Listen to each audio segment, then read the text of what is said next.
Bhutani teste nijayoni karmabir Bhavanti kalena bhavanti sarvasaha Na tatra hatma tapta vapisistas Tasya gune anaya kamahimade Bhutani teste nijayoni karmabir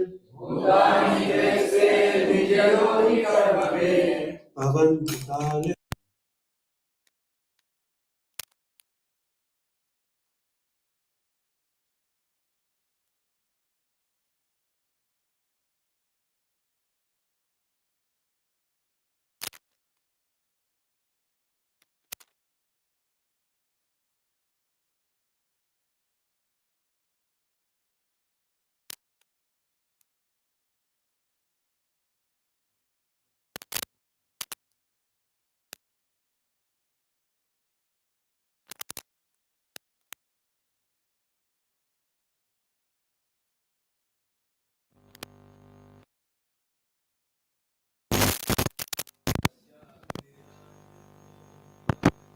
Tasya gunir anyatam himanyate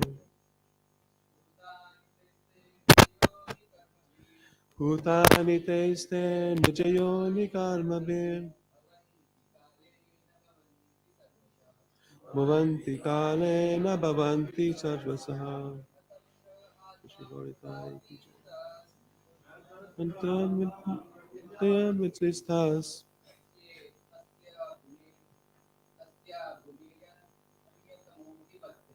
Tasya gunir anyatam himanyate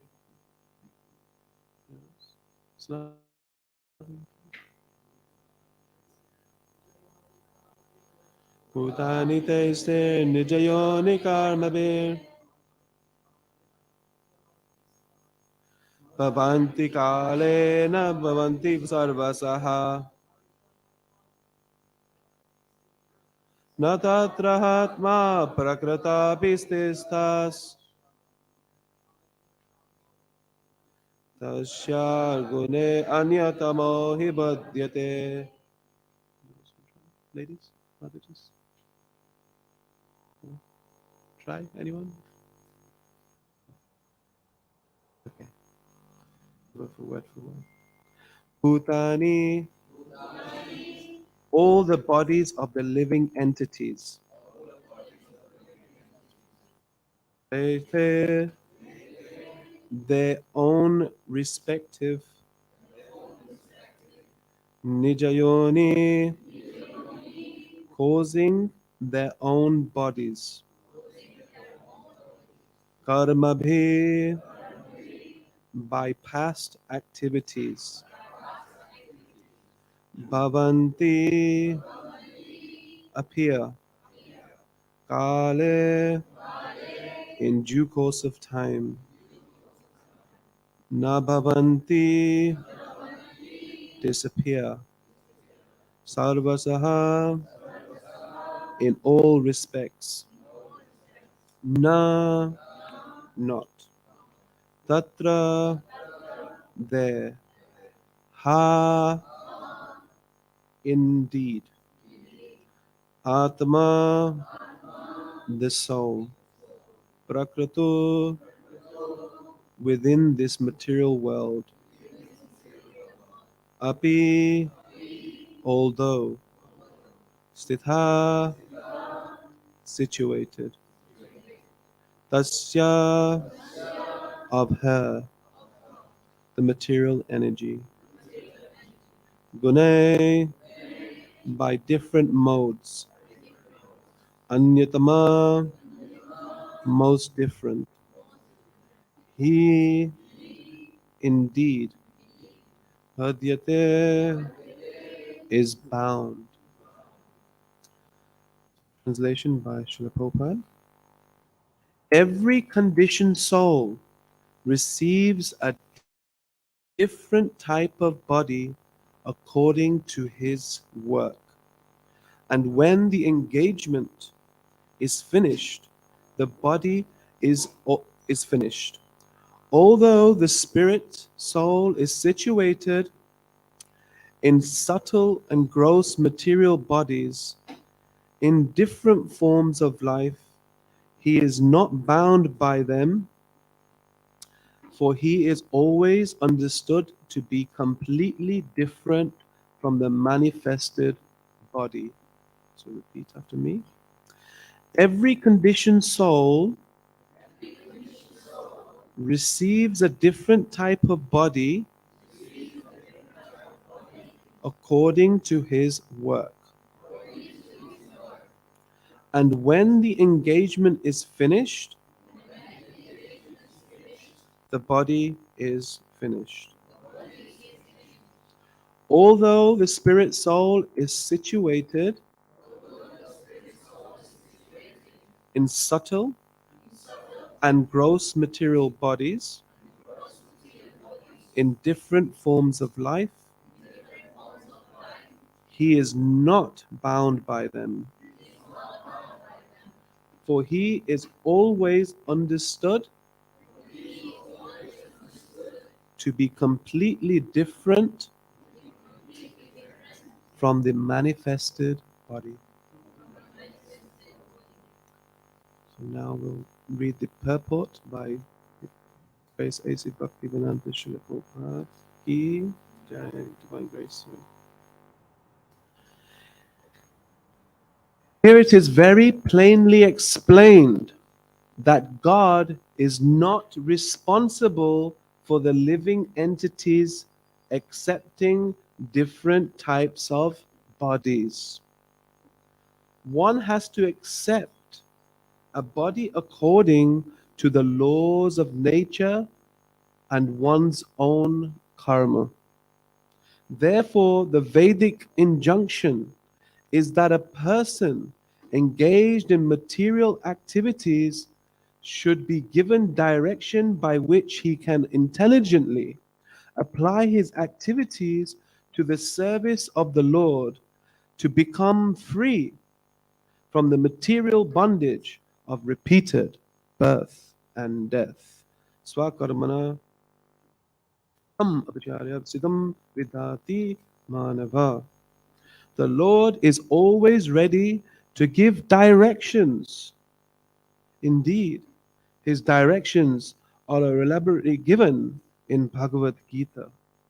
If we take advantage of these directions, then in spite of our being conditioned by the laws of material nature, we shall become free to attain our original constitution. We should have firm faith that the Lord is supreme and that if we surrender to him, he will take charge of us and indicate how we can get out of the material and world and return back to Godhead. Without such surrender, one is obliged to accept a certain type of body according to his karma, sometimes as an animal, sometimes as a demigod, and so on. Although the body is obliged and although the body is obtained and lost in due course of time, the spirit soul does not actually mix with the body, but is subjugated by the particular modes of nature with which he sinfully associated.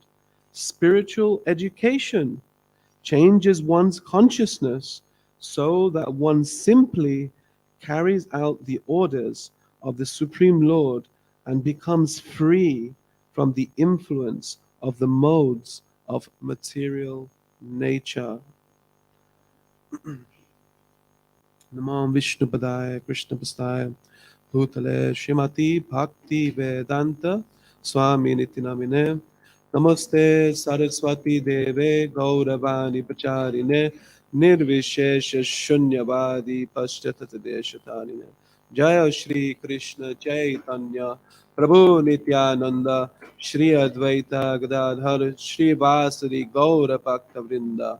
Hare Krishna, Hare Krishna, Krishna Krishna, Hare Hare, Hare Rama, Rama Rama, Hare Hare. Srila Prabhupada ki jai. Every conditioned soul receives a different type of body according to his work, and when the engagement is finished, the body is finished. Although the spirit soul is situated in subtle and gross material bodies in different forms of life, he is not bound by them. Hare Krishna. So, today we're speaking from the Srimad Bhagavatam, Canto 7, Chapter 2, Text 42. Yes, for no, 41. I should know that. So this particular canto is famous for the pastimes of Lord Nrsimhadev and Prahlad. So as ISKCON devotees, we're very familiar with these pastimes and very much dedicated to serving Lord Nrsimha and Prahlad. But this, you'll be surprised who's actually preaching here. It's quite surprising. You might be quite shocked when you hear who's preaching. It's actually Hiranyakashipu who's giving this message. You'd be quite surprised. And surprisingly enough, or maybe a coincidence, that I usually play Hiranyakashipu at the temple when we do the acting, you know. So I get to act it out again, you know, and feel like as if I'm playing Hiranyakashipu again. But this appears too nice. So Hiranyakashipu is pacifying his family at this point. And what's happening is that what happened is that Lord Vishnu took the form, or Krishna took the form of Varahadev, and he killed his brother Hiranyaksha. So the boar incarnation. You've maybe seen some pictures of the Lord when he takes the boar incarnation to save the earth. And the Lord appears in this form and he kills him. So Hiranyakashipu becomes seriously, you know, Vishnu becomes his number one enemy. And but at the same time, his family is all, you know, all over the place. The father has one of his, you know, his brother, uncle to some, or father to some, has left, and he is pacifying him with this knowledge. So it shows that we can learn from everyone, right? We can learn from everyone.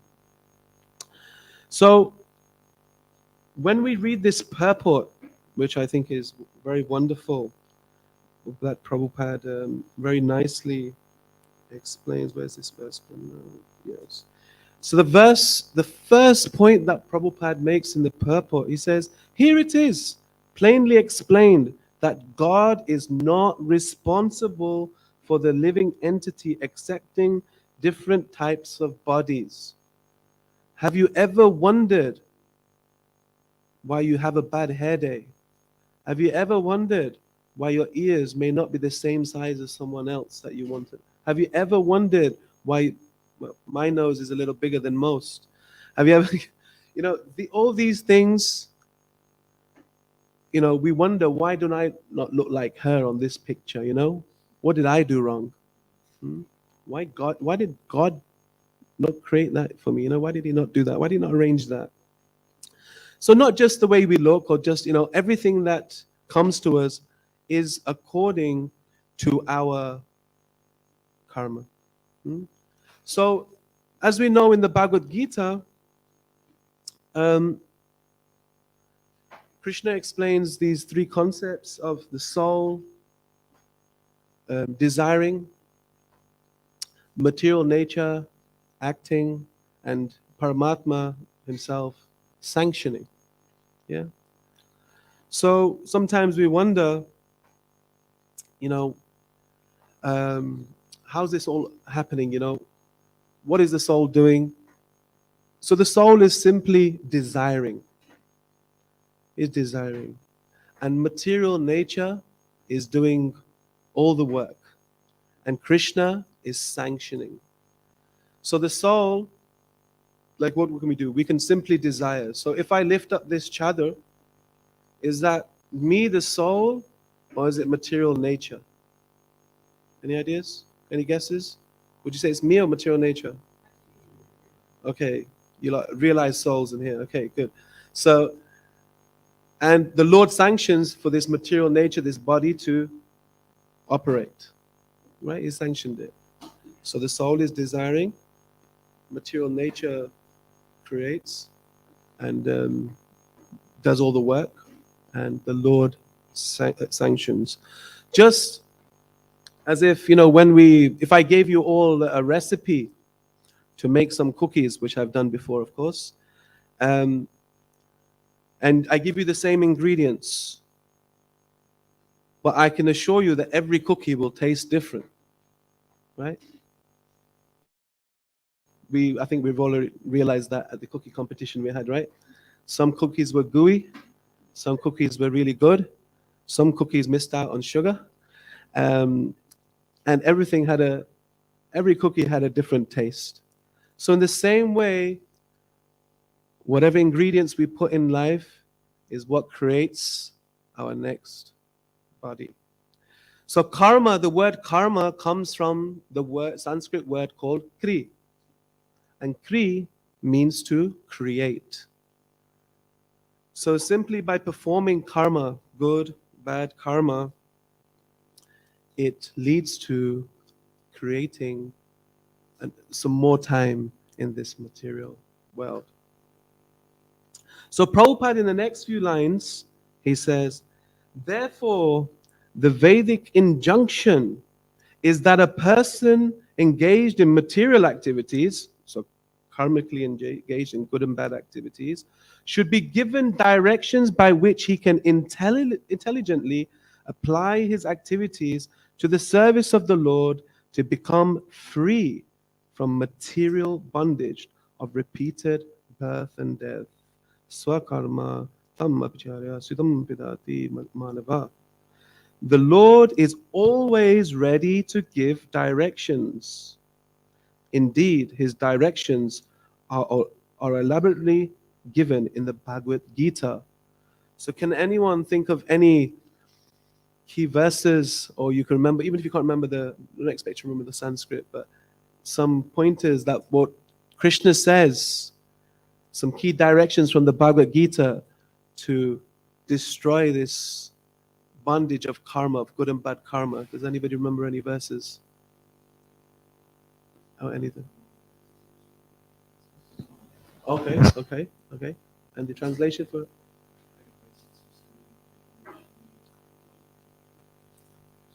I will deliver you by performing bhakti. Okay, anybody else? I've probably told some people this verse probably about daily. I probably say it daily as well. Yeah, go on, have a guess. Antakala chamamim, think of me at the time of death. Okay. But in terms of okay, yes, okay, that's at the time of death. That's a bit of a risk if you're going to wait till then. Slight, okay, so a bit of a risk. So what you got to do in order to remember, yeah. Get manmana bhava mat bhakto, yeah, okay,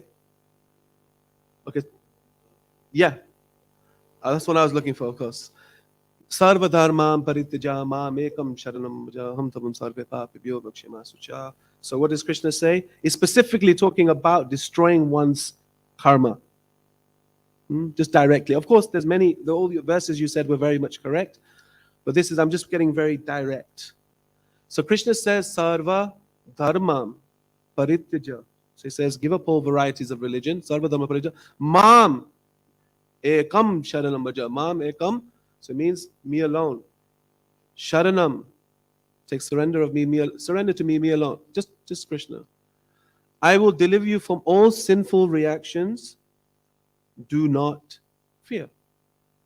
Who can promise such a thing? Only God. I can't promise you that.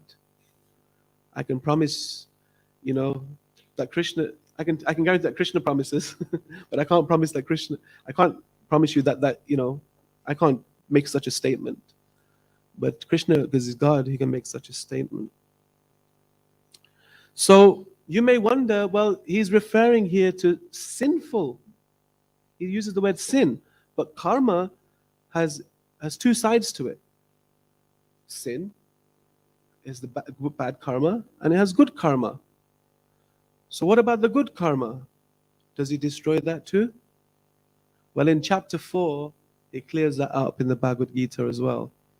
He says, actually, good and bad karma are both bad. Oh God, that sounds horrible, doesn't it? So yeah, it's all bad reason, not in the sense bad in the sense it's like punishable in by law or something to do good karma, in that sense. It's bad in the sense that one has to take birth again in this material world. Even though if he does a good pious act, he has to take birth to receive that pious act. So karma, just looking at karma in a little bit more depth, karma can be, remember we did our courses, we looked at karma, at instant karma, delayed karma, and the rest of it. Some of you remember all that kind of stuff, right? So when Krishna talks about destroying karma, so the acharyas and different Upanishads refer to what type of karma Krishna specifically speaking about that he destroys. So we have karma that we have performed in our previous lives, and and the result of it has not been born, or the reaction of it's not been born. Okay, so it's not fructified, or that result's not come. So according to the Vedic Shastras, that karma is destroyed, right, by performing devotional service. But the karma that it's called the Prarabdha karma, that we have with this, being born with this body. Because this body is already existing, whatever is going to come with it, disease, old age, some sort of, we have to ride it through, generally speaking. However, there is other statements that Krishna he'll reduce that. Of course, he can reduce that if he's the Lord. But generally speaking, you have to ride that through. So that's the bit on karma. So then Prabhupada, in the next sentences, he says, we should have firm faith that the Lord is supreme, and if we surrender to him, he will take charge of us and indicate how we can get out of the material life and return home back to Godhead. Sorry, I've missed out something I wanted to read. Sorry, going back up again.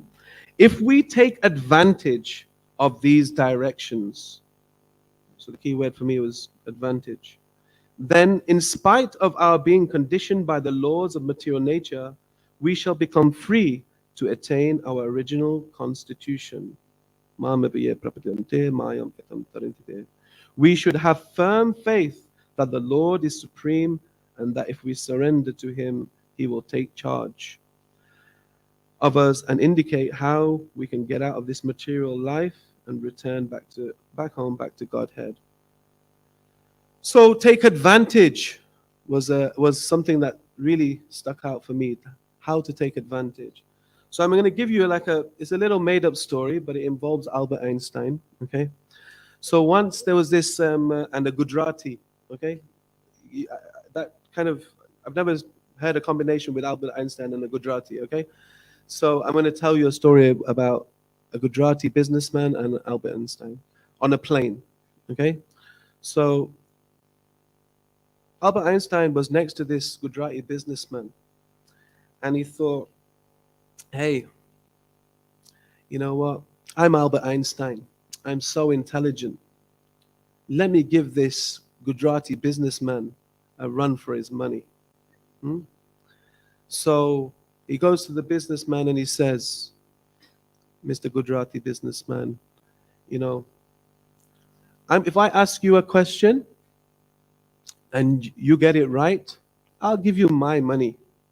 10, 20 pounds, 30 pounds. Well, I think it was a bit more with Albert Einstein in those days, okay? And And he goes, then you can ask me a question, and if I get it wrong, I'll give you my money, and vice versa. Anyway, you get it. So Albert Einstein asks him the question. He goes, oh, Mr. Gujarati man, he goes, what is pi r squared? This Gujarati man is a businessman. He was a street man. He didn't really go to school. He goes, sorry, sir, you know, I didn't really go to school, and I really don't know what pi r squared is. You know, I don't know. So Albert's smiling and grinning, thinking, yes, I'm intelligent. This man doesn't know nothing. So then, you know, what happens? He has to give his money. The Gujarati man gives it, you know, a few rupees. Yeah, already conned him. Okay, gives him a few rupees. And then the Gujarati man asks the question. So he goes, Albert, he goes, what four-legged animal goes up a mountain and comes down three-legged? Albert's like, whoa, scratching his head. He's thinking, this guy's got me. I've never, in my whole, you know, life of research, I've never come across a four-legged animal that goes up a mountain and comes down three-legged. And he goes, he gave up. Albert Einstein gave up. So they did the transaction of the money. So now he's got his own money back, and now he's got Albert Einstein's money too. Okay, so then Albert says, so what's the answer? He goes, I don't know.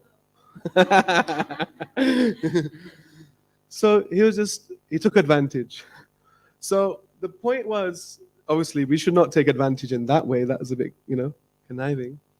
But we should take advantage. Who does Krishna say take advantage of? Tad vidhi pranipatena pariprashnena sevaya. Yeah? Upadakshanti te jnanam jnaninas tattvadarshana. Approach a bona fide spiritual master. Approach an advanced devotee. Serve here submissively. And one will get tattva darshana. One will become realized in this absolute truth. So we should take advantage of Guru, Sadhu, Shastras as much as we can. And in this way, we will advance very nicely, very quickly, actually, very quickly. So the Bhagavad Gita is, like Prabhupada says, Krishna is always ready to give direction. Now, we may not personally see Krishna.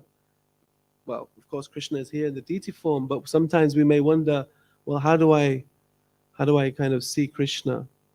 Well, Bhagavad Gita are Krishna's direct words. So they're non-different from Krishna.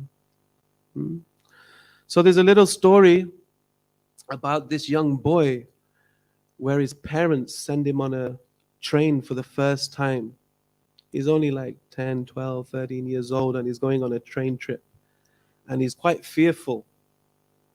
And his parents are, you know, just take him along, just holding him and say, son, you'll be fine. It's not such a long journey. You'll be fine. And he's thinking, oh, what if this person looks at me in this way? And what if someone, you know, shoulder barges me? And what if someone sits in my seat and, you know, and it's my ticket, you know?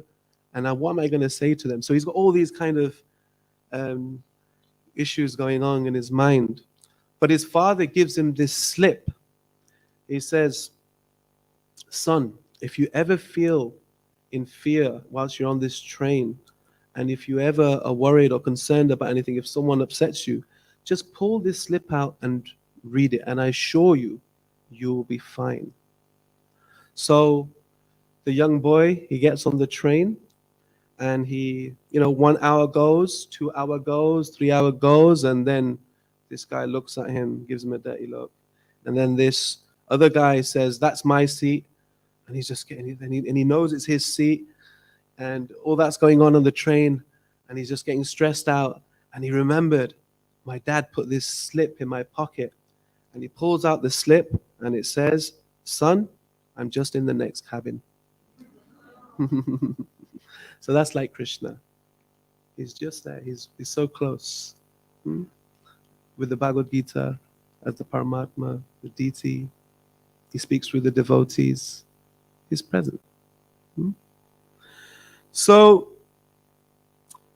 then further Prabhupada says, we should have firm faith that the Lord is supreme, and that if we surrender to him, he will take charge of us and indicate how we can get out of material life and return back to Godhead. Okay? Without such surrender, one is obliged. Okay, I'll come to that bit in a minute, actually. So one should have faith and surrender.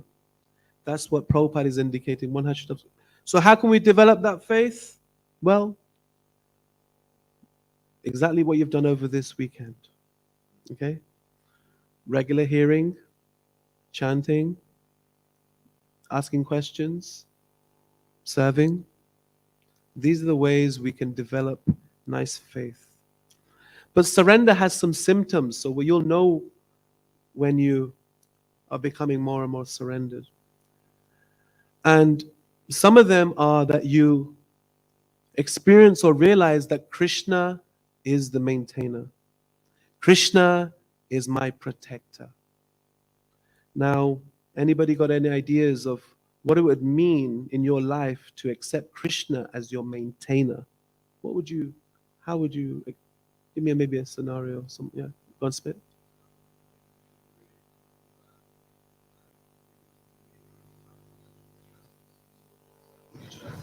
And having that belief and faith that things will work out, and maybe not over endeavoring at times for material gain, and knowing that whatever's in my quota, I'll get it, and so Krishna will maintain that. Mm-hmm.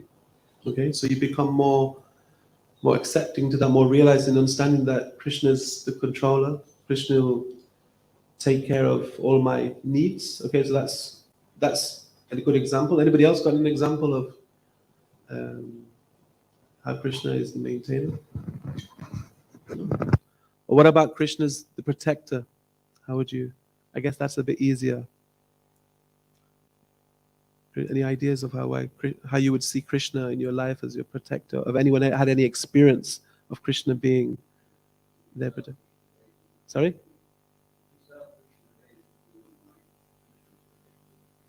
Okay, so okay that way. But is there any experience that you've had of protection? Yeah.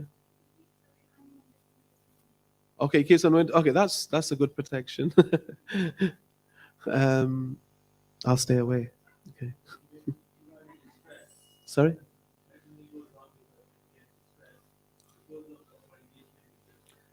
Shishikonitai ki jai. Yeah. Sorry. Yeah.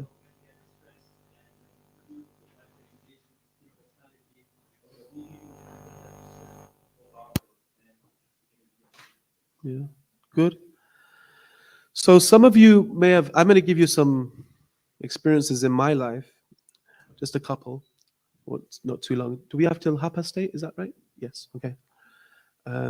So some of you may not know that the Hare Krishna temple in Leicester, ISKCON Leicester, blew up. Now, I don't mean in the sense blew up that there was thousands of people coming, or hundreds of thousands, like, yeah, it's on fire, but it was literally on fire at one point. It actually blew up. Okay? So we had a gas explosion. We used to have a little property. I mean, it was no bigger than this probably temple room in one sense, the whole property, almost. And the day before, it was Janmashtami. We had like 2,000 people in and out coming out of that one little property. So we were already probably breaking some rules and regs there. But anyway, but what happened is that the next day it was Prabhupada's Vyasa Puja. And on that day, it was my wife's birthday. And she said, oh, you've got to take a day off tomorrow. And I was like, okay, I knew I should come because it's Prabhupada's Vyasa Puja, but I had to be at work. I was in those days, I used to an accountant. I used to practice as an accountant, so I had to be there for reporting times. So I couldn't really get out of that. And she was like, oh, come on, it's my birthday and the rest of it. You got to come and you got to be there with me. All that kind of stuff, what happens between husband and wife and stuff. You get bribed, right? It's my birthday. You should go. But I didn't go. And then I was at work and all of a sudden I have this call. Ring, ring. My wife rings and she goes, the temple's on fire. And I'm like, yeah, right. Come on. This is not the way to get me out of work. Come on. Just don't. Come on. This is just like getting silly now. I know it's your birthday and all that. We can go, another day or something, right? No, no, no. Look on Sky News. Look on BBC News. And I was like, well, okay, I'll have a look. I was at work. I started looking at the internet. One party is claiming it's an ISIS attack. One party is claiming it's someone else's attack. All sorts is going on. All sorts going on. But it wasn't. It was a gas explosion anyway. And I could see the temple was on fire. So your heart was just like, oh my God. So I ran out. I didn't even tell the boss that I was going. I just ran out. I was going to run to the temple, but I got a taxi. Okay. But so I got to the temple and the temple was just pure smoky and fire. And all devotees were on the floor. Devotees were crying. Even my seniors were full of tears where I'd never seen them in such an emotional state. And there I was, just like, it's like Kurukshetra, it's like all these bodies are just, lying on the floor and just, it was that kind of feeling. And, but my wife was one of the last two to come out of the temple. Pradyumna Prabhu, our temple president, realized that the gas was about to explode. And what happened, he was shouting to everyone, he was shouting, yeah, get out, get out, get out, get out. And my wife was the last one. She was absorbed in some kirtan. She didn't quite hear what was going on. And then she was the very last one to come out, and the gas had exploded, because when gas explodes in door with a bottle, it creates a lot of pressure. And when the pressure had like blew him across the road as she came out, she literally got blown. But the great thing was that no one was hurt. But soon after, we were very worried about our deities. At that point, we had Panchatattva. And everybody's seen, I know this, maybe the Scottish devotees will know the Panchatattva that Shivram Maharaj installed in so many different centers. So Leicester was had Panchatattva too. And there was always some devotees telling me in the background, they're made out of fiberglass and they're not deities. So I always had this doubt in my head that they're not deities, proper deities, they're not proper deities, Prabhu, that kind of thing. And when you hear that, it kind of affects you. Yeah. So what happened is that Pradyumna Prabhu, the temple president, he says, Sachi, you come with me. I was always put into these kind of situations when there's danger or something adventurous, I get to be a part of it. So the devotees weren't allowed to go into the temple because it had exploded. They had no idea what to expect, and the fire brigade had to check everything out and assess it that it was safe. So eventually, we were allowed to go in to the temple, and I was dreading. Well, especially all of the devotees were dreading. The deities are made out of fiberglass. An explosion. What would you expect? They should be gone. So we walk in and the temple room, and it's super misty, like proper surreal, And Prabhupada is just there, just sitting there and reading his Vyas Puja offerings. And the devotees, I asked them before, where was the Vyas Puja offering book before? They said it was beside him. So the explosion material nature arranged that Prabhupada would read his offerings, And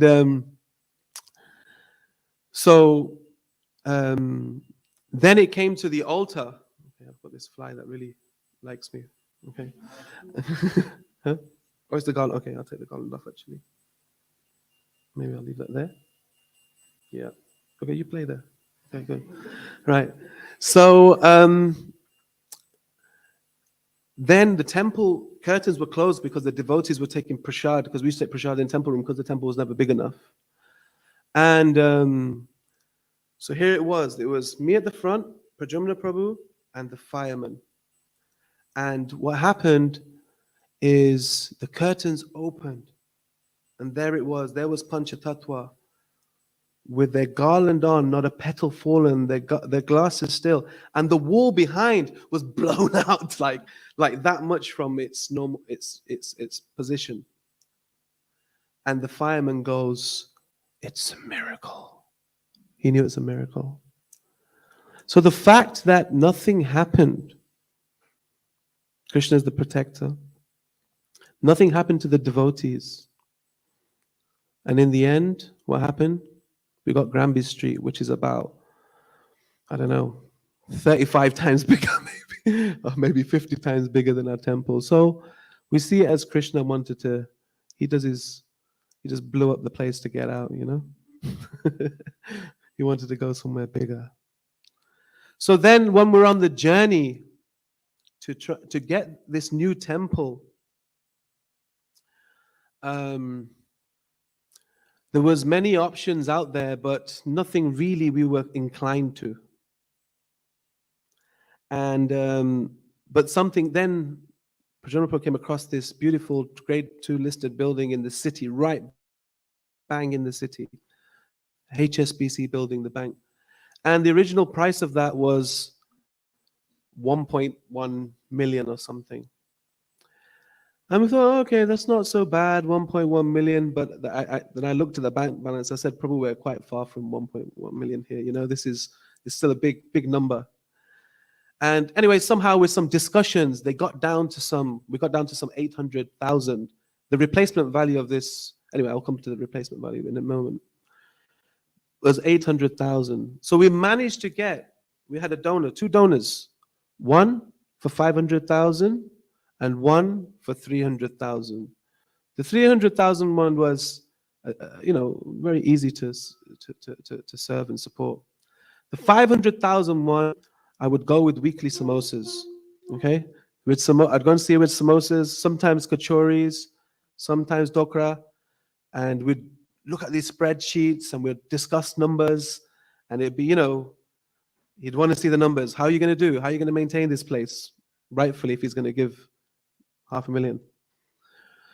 So there I was for weeks. And then once the devotees the two donors got together, and all of a sudden, one of them pulled out the 500,000 one. And I was like, oh my God, how am I going to face Prajumna Prabhu and say that? And there was some kirtan program at some devotee's house, and we were on the way there. I was like, how am I going to even say this? That the 500,000, he doesn't look interested.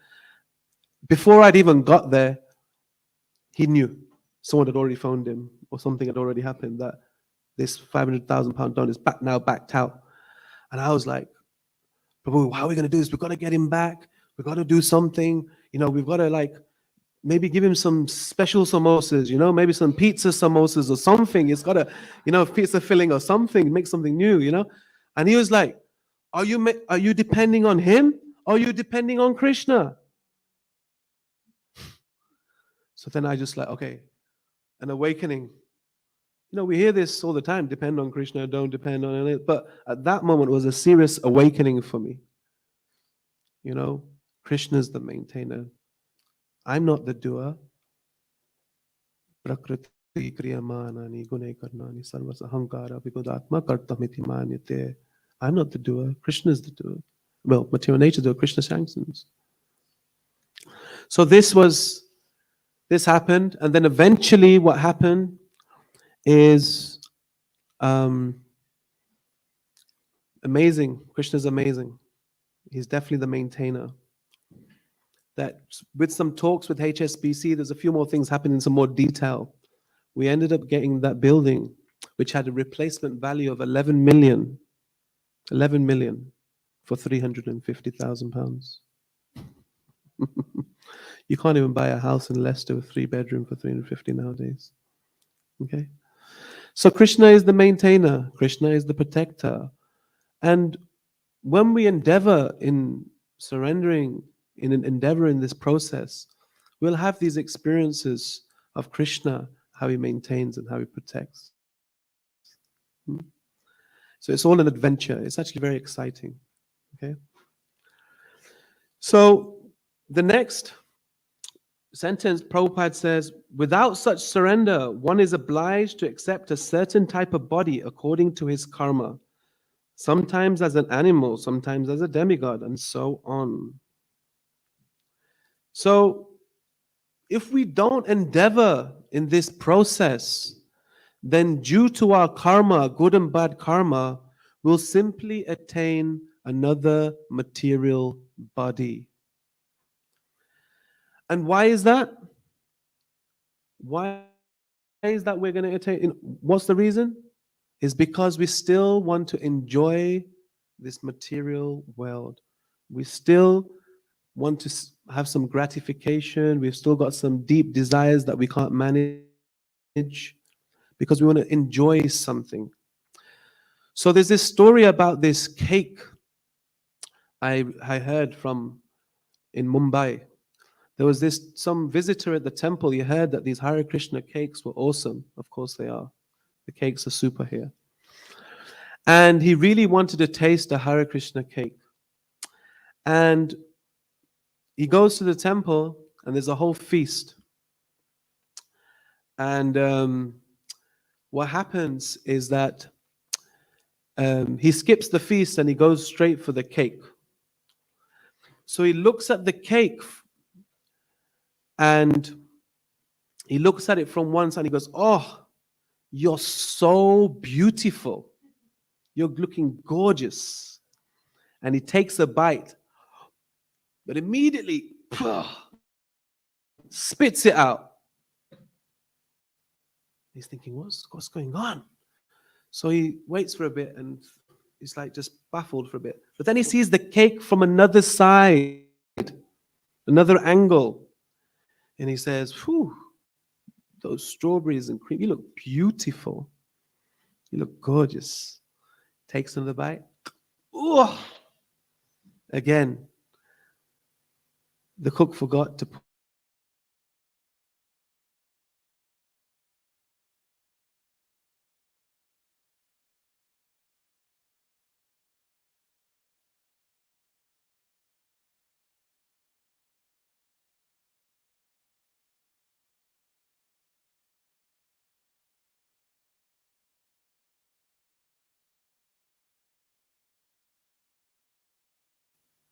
then at the end, Prabhupada, he says at the end, spiritual education changes one's consciousness so that one simply carries out the orders of the Supreme Lord and becomes free from the influence of the material modes of nature.